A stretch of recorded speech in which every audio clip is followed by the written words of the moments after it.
Party ఫిరాయింపులు ఉద్యోగుల విషయంలో KCR comments పై fire అవుతున్నారు కాంగ్రెస్ లీడర్లు. అందరినీ జీరోలు చేసి కేసీఆర్ ఒక్కరే హీరో అవుదామని అనుకుంటున్నారని విమర్శించారు.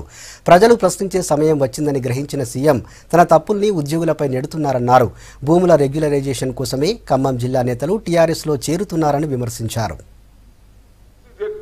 సెలక్షన్ అంతా ఇంత ముందు వారు చెప్పిన విధానంలోనే ఆ స్థానిక ఎమ్మెల్యే నిర్ణయించి అక్కడున్న మంత్రి వారిద్దరు కలిసి దాన్ని ఫైనల్ చేయమని చెప్పారు.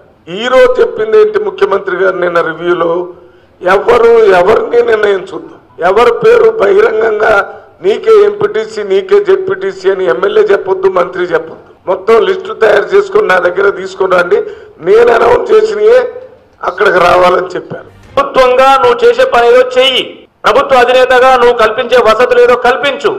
ఆ తర్వాత అక్కడేమైనా నీకు అవినీతి కానీ అలసత్వం కానీ కనిపిస్తే వాటిని అరికట్టాల్సినటువంటి బాధ్యతను కూడా విస్మరించి ఈరోజు వీళ్ళపైన నెట్టడాన్ని మేము పూర్తిగా ఖండిస్తూ తెలంగాణ ప్రదేశ్ కాంగ్రెస్ కమిటీ తరఫున ఉద్యోగ ఉపాధ్యాయ వర్గాలన్నిటికీ కూడా గతంలో ఏ విధంగా అయితే మా పరిపాలనలో మీకు అన్ని వసతులు కల్పించి అండగా ఉన్నామో రేపు రాబోయే రోజుల్లో కూడా మీరు చేసే ఏ పోరాటానికైనా మా పార్టీ తరఫున సంపూర్ణమైన మద్దతు ఉంటుందని తెలియజేస్తాం.